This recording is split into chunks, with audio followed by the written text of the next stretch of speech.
السلام عليكم ورحمة الله. الحمد لله رب العالمين، وبه نستعين على أمور الدنيا والدين، والصلاة والسلام على أشرف الأنبياء والمرسلين وعلى آله وأصحابه أجمعين. أما بعد. Hadirin mukminin, tuan-tuan muslimin muslimat yang dirahmati oleh Allah Azza wa Jalla, kita bersyukur kepada Allah kerana pada malam ini sekali lagi kita berpeluang untuk menyambung pengajian kita berkaitan dengan perkara-perkara yang dilarang untuk kita melakukannya di dalam kehidupan kita. Daripada Anas bin Malik radhiyallahu an. Baik. Daripada Anas bin Malik radhiyallahu an, dia berkata, anna Rasulullah sallallahu alaihi wasallam ada rajulan minal muslimin,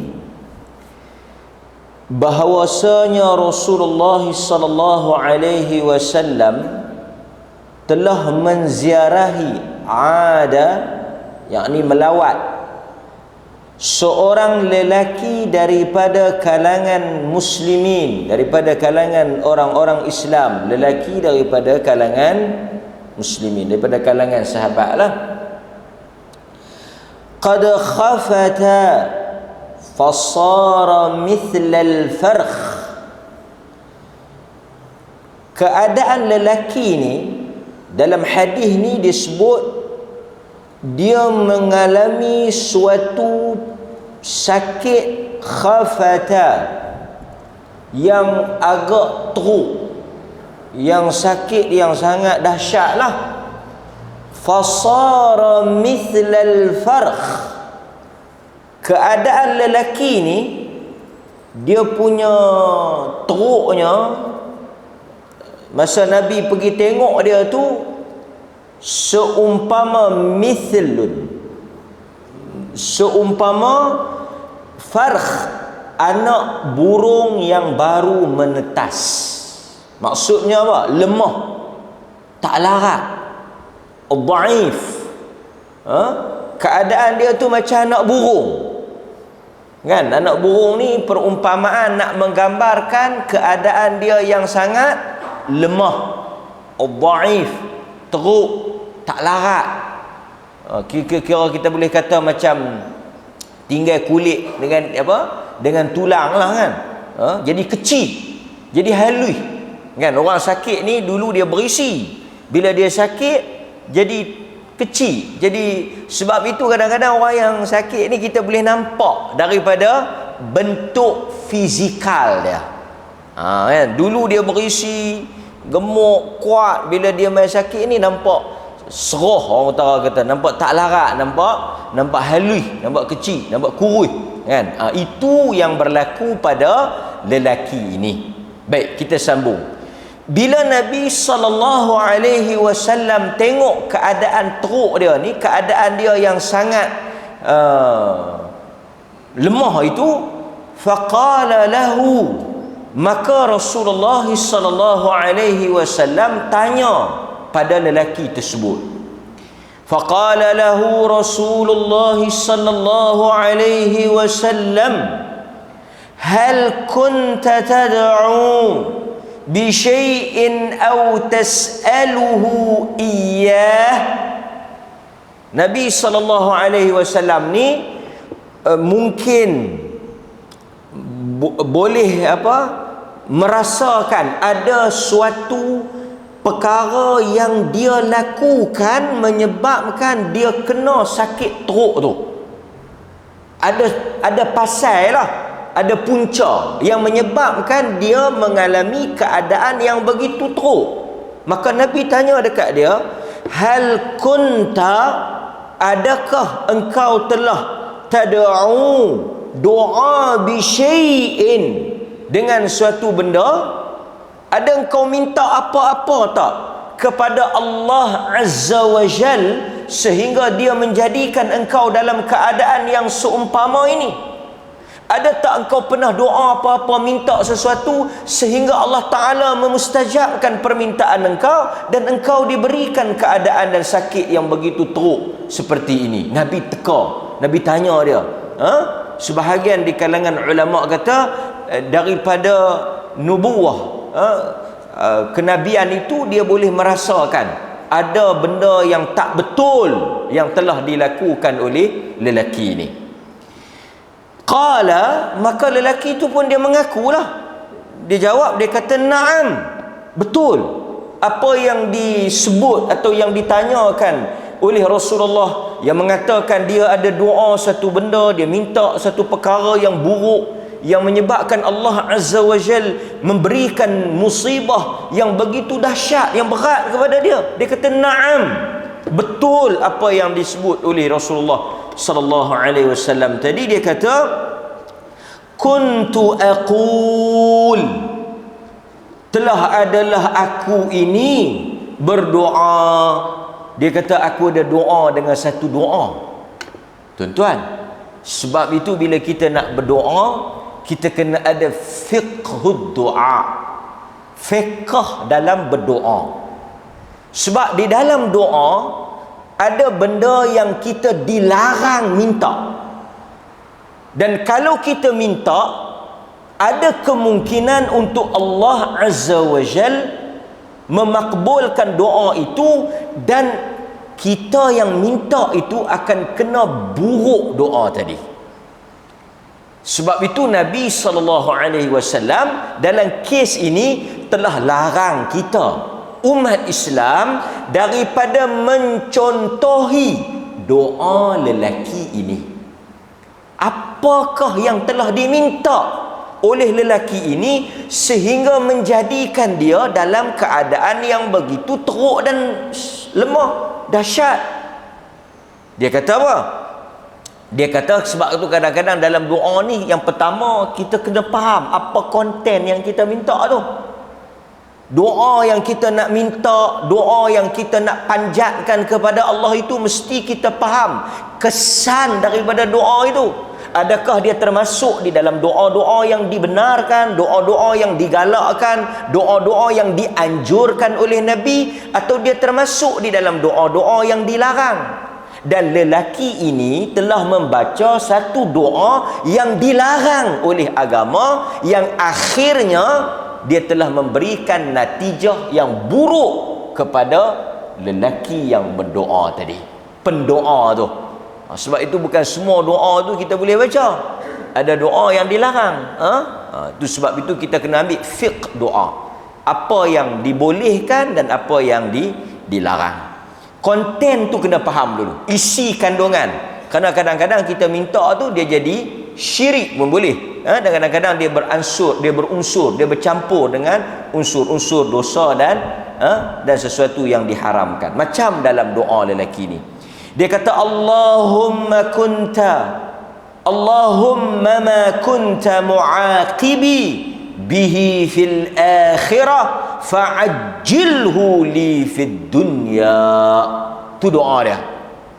Dia kata, ya Allah, sekiranya aku ada melakukan dosa dan ada hukuman dan azab yang sedang menanti aku di akhirat, fa'ajjilhu fid dunya, maka engkau segerakanlah balasannya, azabnya di dunia. Tu punca yang dia kena tu. Sebab itu Al-Imamun Nawawi rahimahullah, ketika dia mensyarahkan hadis ini, hadis ni diriwayatkan oleh Al-Imam Muslim. Hadis ni daripada sahabat Anas bin Malik di dalam Sahih Muslim. Al-Imam An-Nawawi ketika dia mensyarahkan hadis ni, dia mengulas hadis ni, kata dia hadis ini menjadi dalil haramnya kita berdoa meminta supaya disegerakan azab. Untuk Allah Ta'ala menghukum kita di dunia lagi.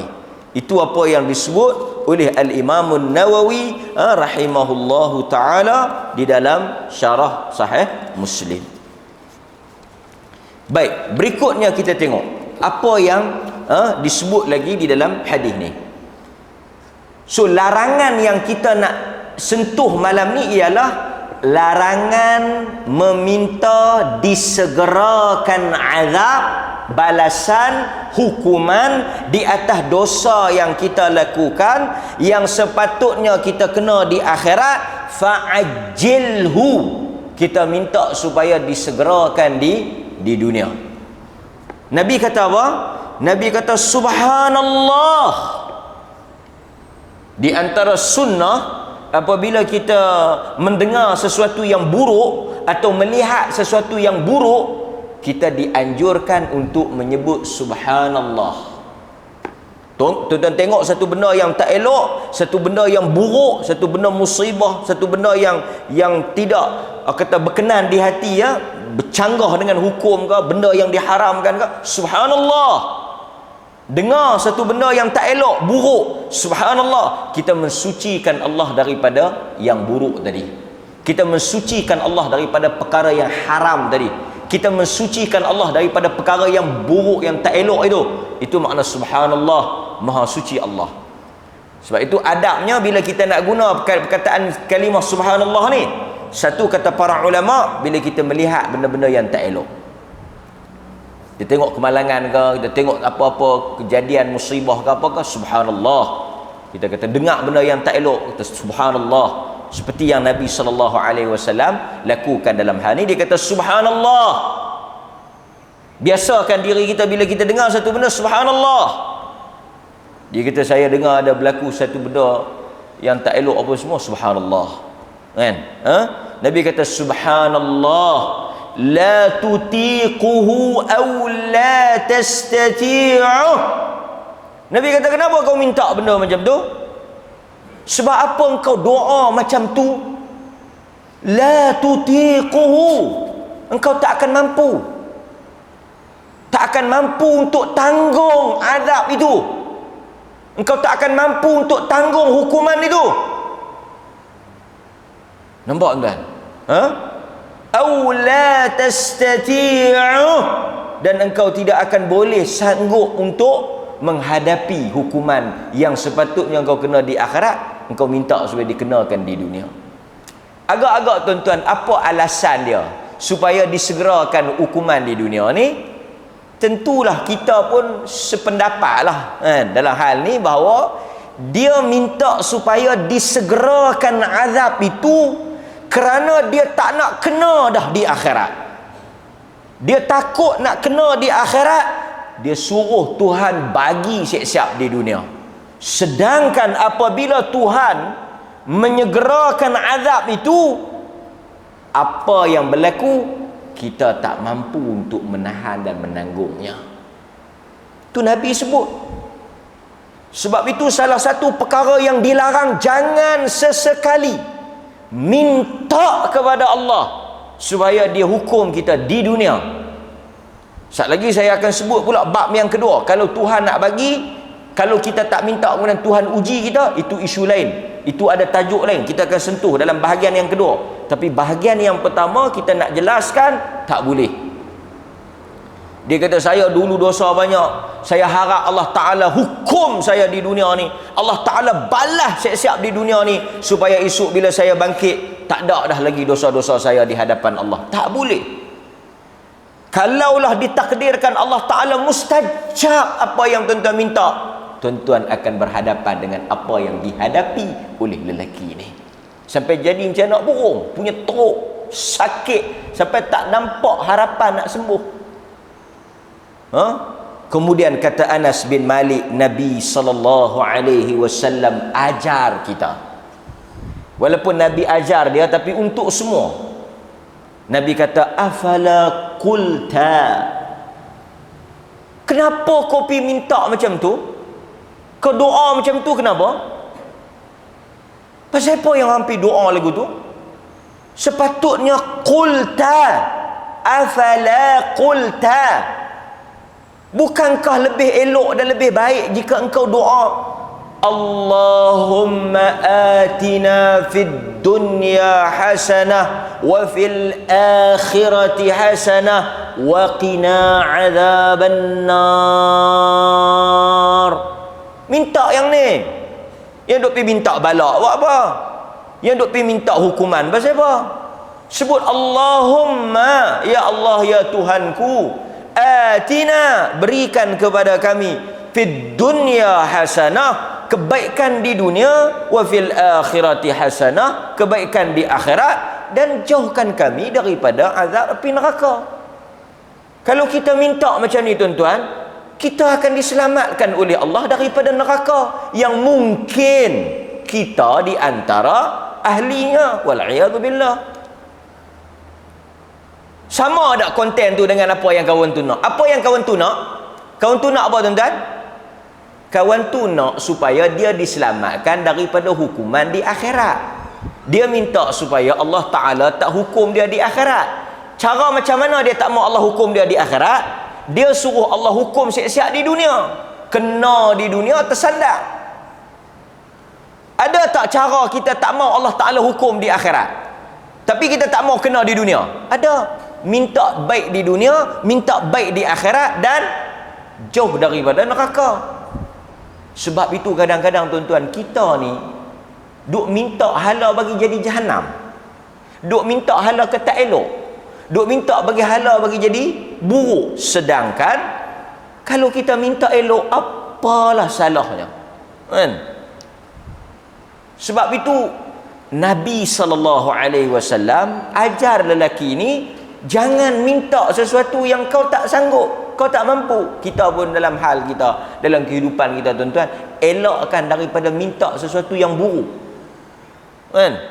Rumah ni ustaz 3-4 kali dah duk perbaik, bocor sana, kan? Makan duit ingat terbakar senang, terbakar hangus kan, saya buat lain terus.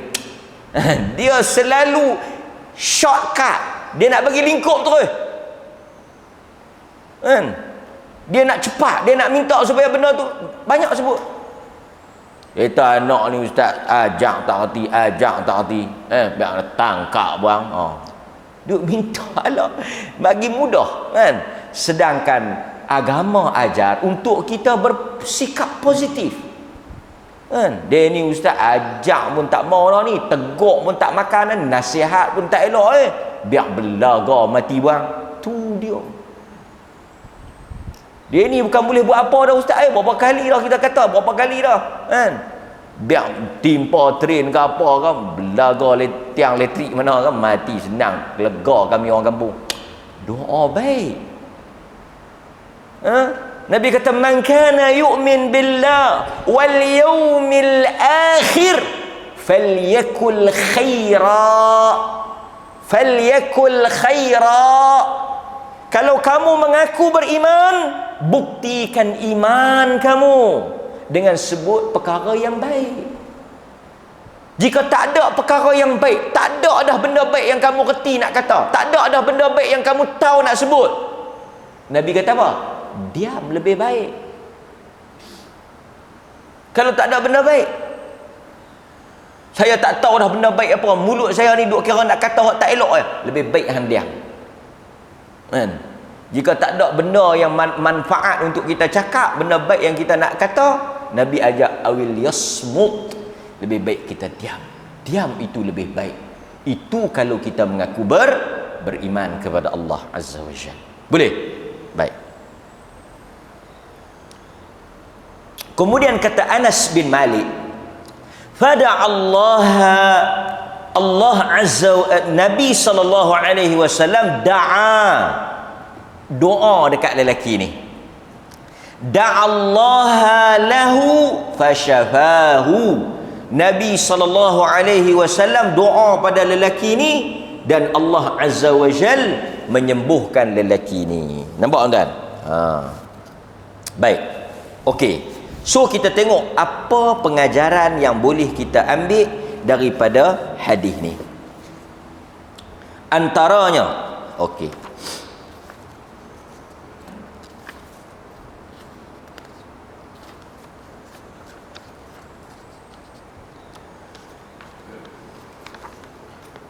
وفي هذا الحديث يروي أنس بن مالك رضي الله عنه أن النبي صلى الله عليه وسلم زار رجلا مريضا من المسلمين.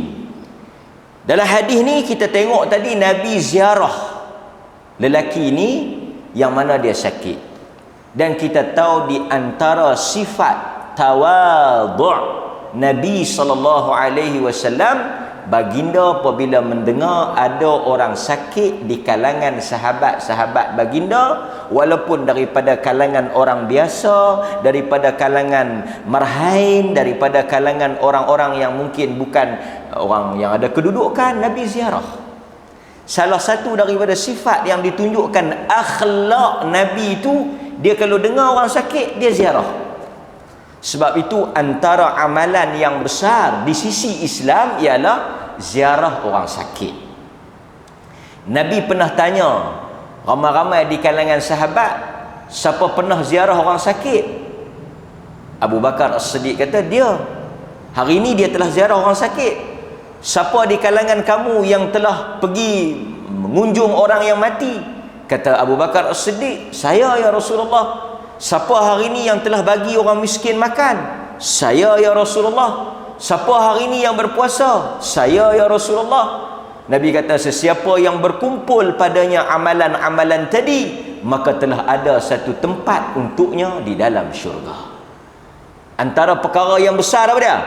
Bagi orang makan, ziarah orang sakit, melawat orang mati, dan berpuasa. 3 benda hubungan kita dengan manusia. Bagi orang makan dengan manusia, mengunjung orang mati dengan manusia, ziarah orang sakit juga dengan manusia. Puasa tu saja kita dengan Allah. Nabi kata kalau ada 4 perkara ini, dijamin untuk dia syurga. Dalam hadis yang lain Nabi kata apa? Di antara tanda tanggungjawab seorang Muslim pada orang Muslim yang lain ialah iyadatul marid, menziarahi orang sakit. Dan bila kita pergi ziarah orang sakit, di antara adabnya apa dia? Mendoakan kesembuhan kepada pesakit tadi, seperti yang dilakukan oleh Nabi sallallahu alaihi wasallam. Dan menziarahi orang sakit ni, dia memberikan satu kesyukuran, satu perasaan syukur kepada kita. Bila kita tengok orang yang lebih sakit, lebih susah, ujiannya lebih berat pada kita, dia memberikan insaf, dia memberikan kesedaran untuk kita bersyukur di atas kelebihan dan kesihatan yang Allah bagi pada kita, tak bagi pada dia. Jadi pergi tengok orang sakit ni bukan adat semata-mata. Pergi ziarah orang sakit ni bukan orang kata budaya orang Melayu semata-mata, tapi dia sunnah. Pasal itu tuan-tuan, kadang-kadang kita tak perasan perbuatan yang kita buat hari-hari ni ada nilai ibadah. Sebagai contoh, orang kita pergi makan kenduri, dia rasa pergi makan kenduri ni adat semata-mata, dia tak jadi ibadat lah. Dia dah, aku pergi makan kenduri hari ni, banyak makan kenduri. Apa yang dia rasa? Dia rasa pergi makan kenduri lah. Tapi dia tak rasa memenuhi jemputan kenduri itu sebahagian daripada tuntutan sunnah, sebahagian daripada tanggungjawab Muslim, sebahagian daripada ibadah. Sehingga bila dia tak makan, dia kata apa? Ish, aku kena pi, sat lagi tak pi orang kata. Sat lagi tak pi pelik pula. Sat lagi tak pi, dah itu dia kenduri aku panggil dia mai. Jadi dia nampak benda tu lebih kepada apa? Lebih kepada budaya, adat tu yang dia rasa banyak kenduri, pelik payah, lemah perut, susah. Sedangkan dia tak rasa bila dia pergi ke kenduri tu satu ibadat. Dia pergi pula rumah yang kedua, satu ibadat. Pergi pula rumah yang ketiga, satu ibadat. Kalau ada 5 kenduri, 5 ibadah yang dia buat pada hari itu, sedikit sebanyak dia rasa masa dia tu tak terbuang begitu saja. Dia pergi kenduri itu sedang dalam ibadah kepada Allah. Macam tu juga mesyuarat. Dia kata malam ni masjid buat mesyuarat pula, malam ni orang kampung buat mesyuarat pula. Sedangkan musyawarah tu ibadah. Wa amruhum syura bainahum. Kalau dia rasa pergi mesyuarat tu ibadat, mungkin dia tak rasa rugi. Dia kata mesyuarat apa tahu banyak-banyak duit idak mesyuarat dah. Satu betul lah, setengah orang kita Melayu ni dia mesyuarat ni tak orang tisat lah. kan. Orang cerita, dia kata tak tahulah, dia kata masyarakat kita dia jenis seronok mesyuarat. Mesyuarat ni bagus, tapi mesyuarat ni dia kena ada tindakan lah. Mikrofon rosak contoh kan, macam mikrofon rosak, tubuh jawatan kuasa, kita kena mesyuarat ni tu imam, mikrofon rosak, okey, mesyuarat lah. Lepas mesyuarat, ingat nak buat keputusan beli mikrofon baru, tak juga. Okey, kita tubuh pula satu lagi jawatan kuasa untuk cari mikrofon yang mana elok. Habis mesyuarat induk, mesyuarat jawatan kuasa kecil pula. Mesyuarat jawatan kuasa kecil ni untuk apa? Untuk nak buat pilihan nak beli mikrofon apa. 2 kali mesyuarat dah, 2 jawatan kuasa dah. Dalam mesyuarat jawatan kuasa kecil tu pula, okey, kita tubuh pula satu lagi jawatan kuasa untuk nak pi tengok kedai mana nak pi beli, dan kemudian nak buat pula sebut harga. 3 jawatan kuasa, mikrofon tak beli lagi. Tuan-tuan faham? Orang kita ada pasien ke tu? Kan? Lepas tu dah mesyuarat pula jawatan kuasa yang ketiga ni. Mesyuaratlah 4-5 orang. Kita kena tubuh pula satu lagi jawatan kuasa kecil, iaitu jawatan kuasa kita kena pi tengok masjid-masjid lain pakai hok mana. Okey, tubuh pula jawatan kuasa keempat. Beli tak lagi? Tak beli lagi. Nak pi tengok masjid tu. Nak pi tengok masjid kena ada jawatan kuasa lain pula. Okey. Jawatan kuasa masjid tu kita tak boleh pi semua masjid. Kita kena pecah pada 3 pula unit bawah jawatan kuasa tu. Okey, hang Parlimen Kangak, hang Parlimen Arab, Parlimen Padang Besar. Ui, parlimen besar. Ada pula 3 jawatan kuasa. Daripada jawatan kuasa induk ni, 3 jawatan kuasa bawah. Jawatan kuasa bawah ni pula, ui, satu parlimen jenuh kita kena ikut dun. Jawatan kuasa dun Pauh, dun Sanglang, dun Guak Sanji, atas jawatan kuasa dun pula. Beli tak lagi mikrofon? Tak lagi. Maka jawatan kuasa atas jawatan kuasa mesyuarat mesyuarat pi. Ustaz pun main ceramah pula, mikrofon duk lagu tu juga. Beli tak? InsyaAllah dalam mesyuarat lah ni. Jadi ini satu budaya tak bagus ya. Budaya duk hidup mesyuarat, benda kecil-kecil macam ni mesyuarat apa kan? Dah tahu mikrofon, contohlah, dah tahu mikrofon pi pekan Cina tu beli, klaim bagi bendahari risik sudah, jangan duk mohong risik sudah. Kadang-kadang tuan-tuan, pasal tu depa kata, depa buat contohlah, contoh kalau kapal tu dipenuhi orang Melayu. Contohlah, kalau kapal tu dipenuhi orang Melayu, bocor, tenggelam dulu baru dapat keputusan. Tuan-tuan faham tak peribahasa tu? Saya lama juga tak faham, pasal saya orang Melayu. Rupa-rupanya bila bocor, bocor, okey, tubuh jawatan kuasa mesyuarat, mengenal pasti masalah, iaitu kebocoran bahagian bawah. Okey, tubuh pula jawatan kuasa teknikal, macam mana nak palam? Tubuh pula barang apa nak palam? Tubuh pula siapa nak pergi palam? Tubuh pula mesyuarat, palam macam mana? Lalah kali duk tenggelam. Okey, dapat dah keputusan. Semua lemah mati. Budaya ni saya ingat kita kena tiru Jepun lah, kan? Cakap tak banyak artinya mesyuarat tak banyak, jawatan kuasa tak banyak. Dia tak tahu, dia seronok pergi ke hala tu, tapi kerja jalan, tindakan ada, kerana orang nak tengok tindakan. Sebab itu Nabi SAW dia ajar etika apa? Dia kata, contoh saya bagi, mesyuarat Nabi firm. Nabi panggil sahabat, kita nak perang dalam Madinah ke kita nak perang luar Madinah? Nabi tanya sepatah ya. Kita nak perang dalam Madinah, tunggu musuh mai ke, atau kita keluar daripada Madinah pi tunggu musuh? Bincang punya gedebuk mai gedebuk berak ni. Okey, keputusan kata kita keluar. Kita keluar Madinah. Okey, putus. Selalunya yang duk jadi problem ni hak ni lah. Isno, aku duk ingat hak awal, hak kita duk dalam tadi macam bagus pula. Keputusan dah buat dah ni. Keputusan dah buat dah. Aku ingat tak payah keluar kot, duk dalam kot. Depa buat mesyuarat pula ni, mini mesyuarat ni. Ni hak yang mesyuarat nombor 2 ni. Lepas tu kita pergi habaq kat Nabi, tak edi lah. Yang tadi habis gedebak 3-4 jam bahas, kawan nu cakap, kawan ni cakap, kawan nu bagi pandangan, kawan ni bagi pandangan, tak tahu depa pergi mesyuarat, kita pergi habaq tak payah. Tengok Nabi ajak macam mana? Nabi ajak macam mana? Pengusi kena tiru perangai Nabi.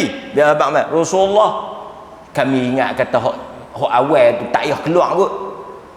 Rasulullah kata, bukan tabiat seorang nabi apabila sudah memakai baju besi untuk dia mencabutnya. Faham? Nabi kata bila dah pakai baju besi, perang. Tak ada dah. Sat lagi kata kalau main geng 2-3 orang main mesyuarat, kami duk ingat Rasulullah kita buat dalam lah. Rasulullah pun kata, okey tukar pula buat dalam. Hak geng kata, ish, dalam tak selesai. Itulah kerja kita tak selesai. Sehingga apa berlaku? Macam itulah. Nak perbaik bumbung bocor, mesyuarat, mati seorang. Lepas tu baru pergi palam. Dia kena mati lu seorang ke, terbakar lu, jadi apa baru dia nak kalut. Ini satu budaya yang tak bagus kan? Tapi saya nak bagi tahu, mesyuarat tu agama suruh. Sebab apa? Sebab dalam musyawarah turunnya rahmah. Dan bila kita pergi mesyuarat, kita kena niatkan dia adalah satu perintah daripada Allah. Jadi bila kita duduk dalam mesyuarat 2 jam ibadah, 3 jam ibadah, dan kita kena bagi pandangan. Kenapa? Nabi kata tak rugi orang yang musyawarah dan tak menyesal orang yang istikharah. Sebelum nak buat satu keputusan, jadikan 2 benda. Satu musyawarah, satu lagi istikharah. Tapi janganlah yang saya cerita tadi ni mesyuarat atas mesyuarat kan. Ni satu mesyuarat nak buat seronok. Depa ceritalah. Mesyuarat nak buat majlis raya. Mesyuarat punya mesyuarat raya haji dah. Depa membuat majlis sambutan Aidilfitri, makmum pihak abang. Tu imam, raya haji dah. Allah tu ke? Punya lama hangpa mesyuarat sampai raya haji. Mesyuarat tu tajuk sambutan raya Aidilfitri. Keputusan dapat nak sambut raya haji. Yang ni dia panggil satu mesyuarat 2 raya. Faham tak? Kadang-kadang kita kena kata juga sikit-sikit kan. Baik. So kita sambung balik tengah tadi. Ziarah orang sakit tadi. Okey, baik. So sambung balik. Dalam hadis ni juga yang poin yang paling besar yang kita nak ambil apa dia? Iaitu tak bolehnya kita minta bala dan hukuman kita yang sepatutnya. Dia kata la yanbaghi lil 'abdi an yatluba li nafsihi al bala wa idza sa'ala fa inna ma yas'alu ma fihi khairun. Hadis ini mengajar kita bahawa tak dibenarkan la yanbaghi lil 'abd kepada seorang hamba itu untuk minta diri dia. Pasal itu ada hadis, jangan minta buruk kepada diri kamu, jangan minta buruk kepada anak-anak kamu, jangan minta buruk kepada harta benda kamu. Nabi tak bagi. Jangan doa yang tak elok pada anak isteri kita, jangan doa tak elok pada harta benda kita, jangan doa yang tak elok pada rumah tangga kita. Nabi tak benar. Apa yang bila kita nak minta, kita minta khairun, kebaikan. Sebab itu Nabi SAW ajar tadi supaya kita minta hasanah. Hasanah ni apa dia? Hasanah ni kata para ulama, dia termasuk daripada apa? Contoh, bila kita minta hasanah di dunia, rezeki yang halal, isteri yang salihah, anak yang salihah, ilmu yang bermanfaat, amal yang salih, dan kebaikan yang banyak. Sedangkan akhirat tu, bila kita minta kebaikan di akhirat tu apa dia? Assalamatu minal uqubat. Nampak? Yang tuan-tuan duk sebut Rabbana atina fid dunya hasanah tu, dia jami' mani'. Tuan-tuan tak payah duk rinci banyak-banyak dah. Tuan-tuan sebut Rabbana atina fid dunya hasanah, dia masuk isteri, dia masuk anak, dia masuk harta, dia masuk kebun, dia masuk kedai, dia masuk ilmu, dia masuk jiran, dia masuk habis dalam tu.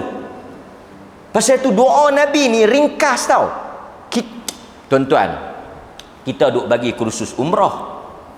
Kursus umrah kan, orang nak pergi umrah, kita bagi kursus. Kita ajak lah. Kita kata nak pusing tawaf ni tak ada doa. Tak ada doa yang khas. Pusingan pertama baca apa, pusingan yang kedua, tak ada hadis ajak doa khas, tak ada. Yang tuan-tuan duk beli buku tu bukan hadis, itu hanya doa yang dibuat dan dicadangkan. Boleh baca, tapi dia tak wajib dan dia bukan sunnah.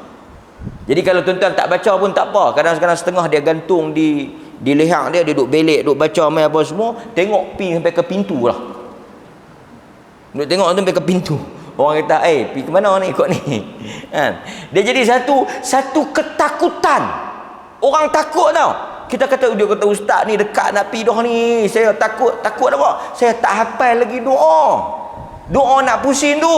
Nak pusing tu saya tahu. Tapi nak baca masa nak pusing tu, dia takut. Kan? Mana duk fikir kot sat lagi pi tak nampak Kaabah pula. Tu satu tajuk lagi. Kan? Sebenarnya tuan-tuan tak ada doa lah. Bolehlah baca apa-apa saja. Tuan-tuan nak baca apa saja pun boleh. Cuma dalam kita duk terang tu, cuma pada rukun Yamani, rukun yang dia punya sudut itu menghadap ke Yaman, rukun Yamani, sebelum rukun Hajarul Aswad, di antara Yamani dengan Hajarul Aswad, sunnah. Bila kita kata sunnah, artinya Nabi bacalah. Nabi baca, Rabbana atina fid dunya hasanah wa fil akhirati hasanah wa qina adzabannar. Itu Nabi baca. Baca berapa kali ustaz? Baca sebanyak kali yang kita boleh, sepanjang rukun tadi sampai ke Hajarul Aswad. Bismillah, Allahu Akbar. Kita mula pusingan yang baru. Sebahagian masyarakat ni, dia rasa tak pun. Dia kata doa tu je apa? Pendek sangat, senang sangat. Nampak? Pertama dia kata pendek, yang kedua senang sangat. Dia kata Rabbana atina fid dunya. Ni 7-8 ribu nak pergi baca Rabbana. Tu dia kalut kita. Kan? Dia duk ingat kok doa panjang, doa payah. Bahayanya bila kita duk biasa dengan doa-doa yang orang reka, duk baca doa-doa yang bukan doa Nabi. Bila orang ajar doa Nabi, ajar zikir Nabi, kita tak seronok, kita rasa lekeh. Itu kesan dia. Apabila masuk dalam diri kita, kita duk biasa baca selawat-selawat hok pelik-pelik, doa hok pelik-pelik, panjang mana halatah. Lepas tu bila orang bagi tahu doa Nabi ni, doa Nabi, Allahumma inni as'aluka huda wat tuqa wal afafa wal ghina. Habis. Allahumma a'ini ala zikrika wa syukrika wa husni ibadati. 3 patah, 4 patah ya doa Nabi, pendek-pendek. Dia rasa, pasal itu bila kita habaq Nabi baca, bila nak makan, bismillah makan. Bismillah makan. Tuan-tuan pergi satu majlis, dia tu doa sikit, angkat tangan tu, kita tengok dia angkat tangan pun kita takut.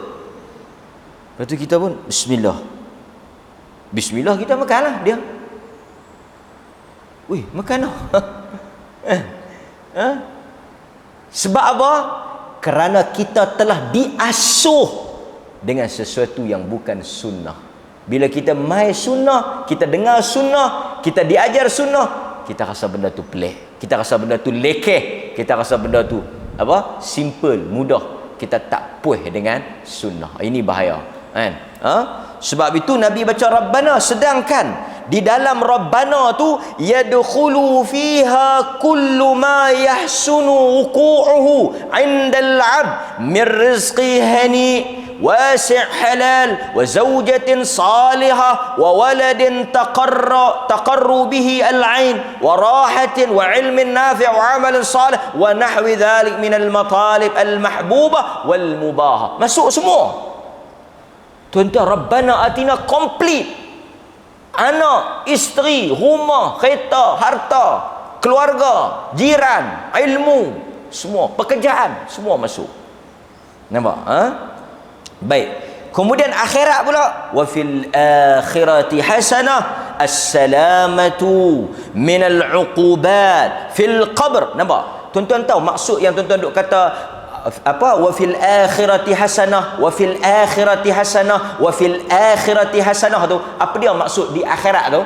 Kebaikan di akhirat tu apa maksud kebaikan di akhirat? As-salamatu minal uqubat. Allah bagi keselamatan daripada sebarang hukuman dan azab. Fil qabr, di kubur. wal mauqif, di akhirat tu, masa dapat buku, masa tengok buku, masa hisab, masa melintah titian sirat, wan nar wa husulur ridallah wa fawdhu bin na'im al muqim fil jannah. Semua dapat. Artinya tuan-tuan, kalau dapat fil akhirati hasanah, dia start daripada kubur sampai melangkah masuk dalam syurga. Masa di mizan, ditimbang, masa dihisab, masa dapat buku, titian sirat, masuk syurga. Itu fil akhirati hasanah. Nampak? Minta yang tu. Jadi kalau lelaki ni dia minta yang tu, Allah selamatkan dia. Yang pergi minta balak pasal apa? Tengok jadi macam mana. Kita bagi laluan kepada azan. Saat lagi kita akan masuk bahagian yang kedua, yang kalau kita tak minta tapi Allah bagi, macam mana pula? Yang ni kita tak boleh minta, tapi kalau kita tak minta Allah bagi, boleh tak? Ataupun apa sepatutnya kita lakukan? Wallahu ta'ala a'lam. Kita bagi laluan kepada azan.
Okey. So jelas an-nahyu 'anid du'a bit ta'jil al-'uqubah. Larangan kita doa disegerakan azab dan balasan, yang mana benda itu hukuman kita, tapi kita minta supaya disegerakan dengan sangkaan bila kita kena di dunia lebih cepat dan kita takkan kena lagi di akhirat. Sedangkan sebenarnya kita rasa kata kita mampu, tapi sebenarnya di luar daripada kemampuan kita. Itu yang Nabi disebut oleh Nabi SAW. Baik.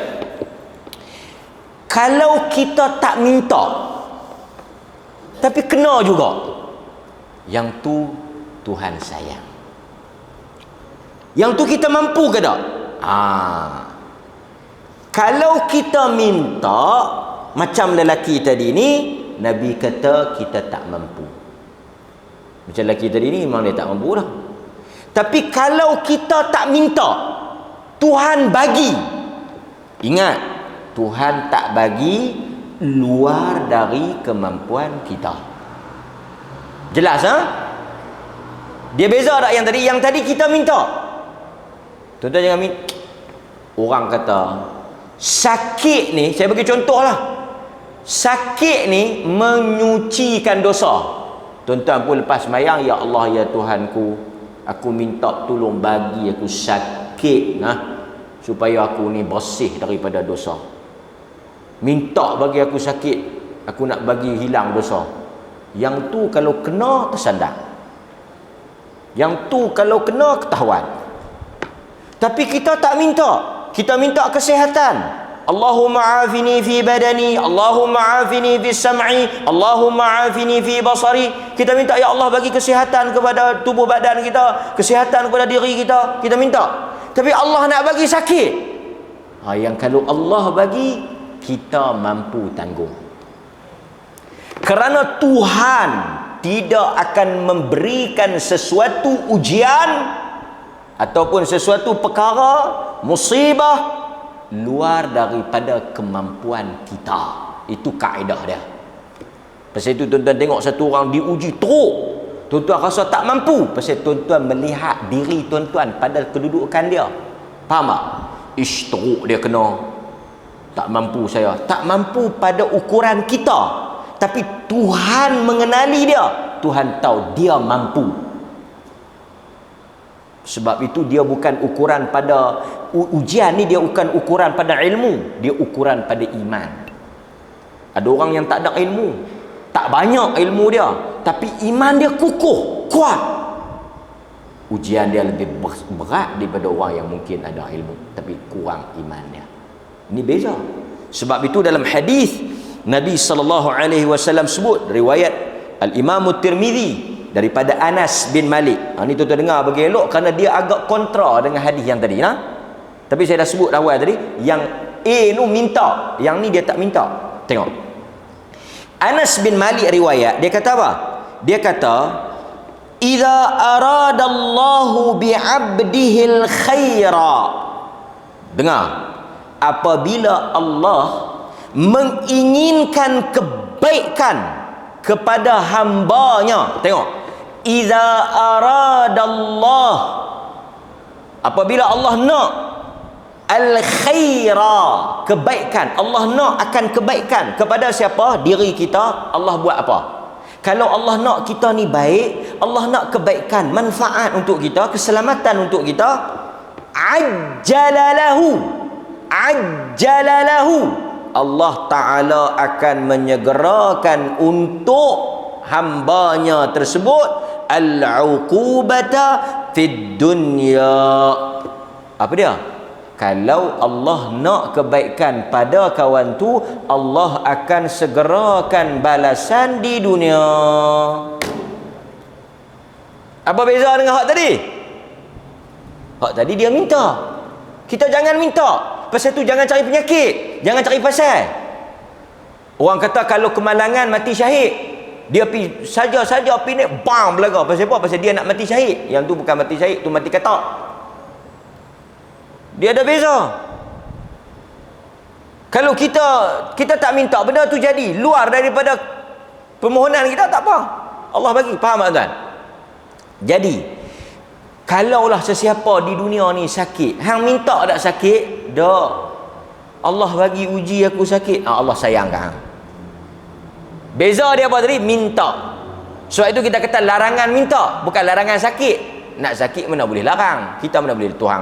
Kita mana boleh larang Tuhan bagi kita sakit. Ya Allah jangan bagi aku sakit, tak boleh. Kita minta sihat, tapi kalau Allah nak bagi, itu tanda dia kasih pada kita. Wa idza aradallahu bi'abdihi syarra, dan apabila Allah Ta'ala mengkehendaki kepada hambanya itu keburukan, apa dia buat? Kalau dia nak baik, dia segerakan azab. Kalau dia nak buruk, dia tahan, tak bagi kena di dunia, dia akan balun di akhirat. Tuan-tuan dapat? Pasal apa saya kena baca hak ni? Pasal nak kena baca bersama dengan hak tadi, supaya bila tuan-tuan dengar yang ni, tuan-tuan tak tersilap, tak terlajak, pi doa, ya Allah, masukkanlah aku daripada kalangan orang yang kau suka, balul siksa di dunia. Jangan. Kamu tak mampu, kamu tak sanggup. Nampak ha? Apa kata Nabi? Kata Nabi SAW, kalau Allah nakkan kebaikan, Allah segerakan balasan di dunia, dan kalau Allah Ta'ala nakkan keburukan, Allah tahan balasan di dunia tadi sehinggalah dia mati, dan Allah balas di akhirat.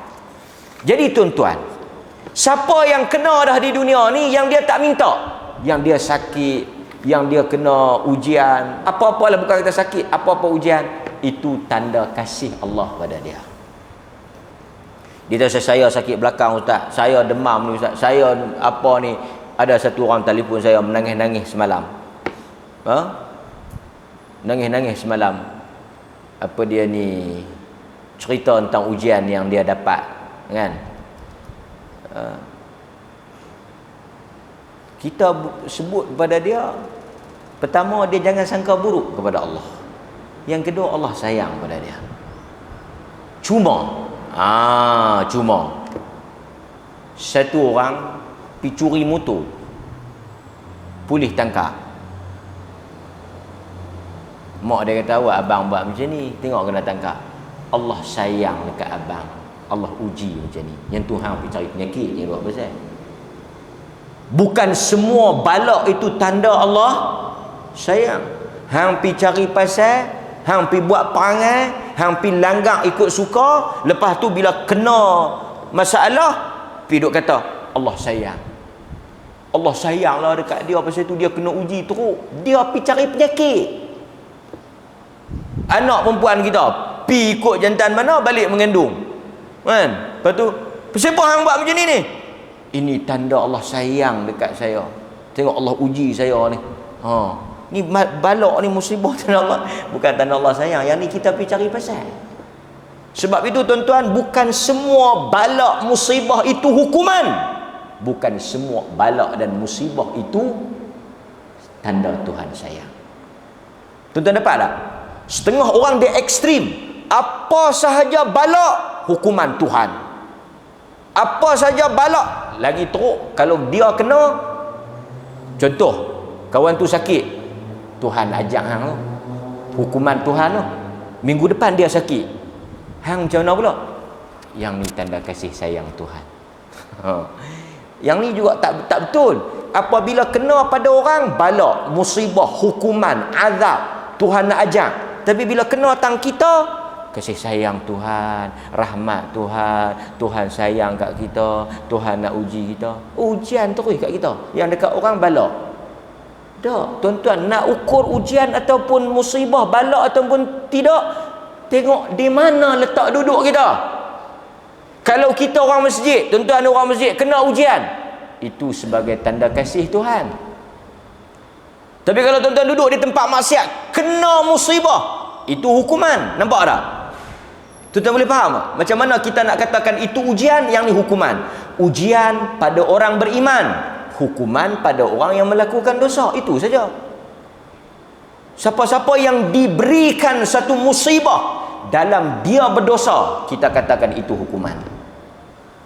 Seseorang yang beriman, yang saleh, kena ujian, kita katakan itu tanda Tuhan kasih pada dia. Sekali lagi orang, kan, orang pergi buat maksiat, kena apa-apa, kan, dia pergi buat jahat, kereta dia rosak. Macam mana ni? Hang jangan duk sangka tak elok. Ni Tuhan saja nak uji kita, bukan senang nak buat jahat ni. Nampak. Kalut kita. Nampak? Baik. Hadirin mukminin. Dan yang lebih menarik lagi, Nabi SAW sebut, sesungguhnya semakin berat izamil bala, izamal jaza. Sesungguhnya inna izamal jaza, sesungguhnya semakin besar pahala itu bergantung kepada semakin besar bala yang diberikan kepada kamu. Tapi kita diajar jangan minta bala, kita diajar jangan minta musibah, kita diajar jangan doa benda yang buruk. Pasal itu Nabi kata, tak akan Allah terima doa yang buruk dan doa yang mengandungi dosa. Tapi kalau Allah uji, kita terima. Sebab Allah, dia la yukallifullahu nafsan illa wus'aha. Dia tak akan bagi melainkan di atas kemampuan kita. Tuan-tuan dapat? Ha? So ada dua benda malam ni kita dapat. Yang pertama, an-nahyu, larangan anid du'a bit ta'jil. Kita doa minta disegerakan hukuman dan balasan. Tetapi kalau kita tak minta, Allah memberikan ujian itu, Allah memilih kita untuk menerima dugaan itu, itu adalah tanda Tuhan kasih. Kerana seseorang yang diuji di dalam kehidupan dia di dunia, dia tidak akan kena lagi apa yang akan dia kena di akhirat esok. Satu orang hanya kena sekali, wa imma di dunia ataupun di akhirat. Kalau Tuhan sayang, Tuhan basuh siap-siap di dunia. Tapi kalau Tuhan benci, Tuhan marah, Tuhan akan ajar dia di akhirat. Kita doa yang baik. Kita macam mana ustaz? Nak kena di dunia ke nak kena di akhirat? Dua-dua kita tak mau. Kalau tuan-tuan tanya mana lebih baik, dunia ke akhirat? Dua-dua kita tak mau. Kita nak di dunia baik, di akhirat baik. Itu yang diajar oleh Nabi sallallahu alaihi wasallam. Jangan minta dunia pun kita tak mau. Dia kata, saya nak hak dunia lah, tak elok, tak apalah. Biar saya teruk di dunia, tak apa, senang di akhirat. Tak mau. Kita tak mau. Kita tak mau teruk di dunia, kita tak mau teruk di akhirat. Kita nak dua-dua baik. Tapi kalau Tuhan bagi juga, di bawah kehendak dia dan dalam kemampuan kita. Boleh. Mudah-mudahan Allah Ta'ala memberikan taufik kepada saya dan tuan-tuan, dan kita semua diberikan kebaikan di dunia dan di akhirat, dan di akhirat esok kita diselamatkan daripada neraka Allah Subhanahu wa taala. Aqulu ma sami'tum astaghfirullahal azim li wa lakum wa billahi taufiq wal hidayah. Assalamualaikum warahmatullahi wabarakatuh.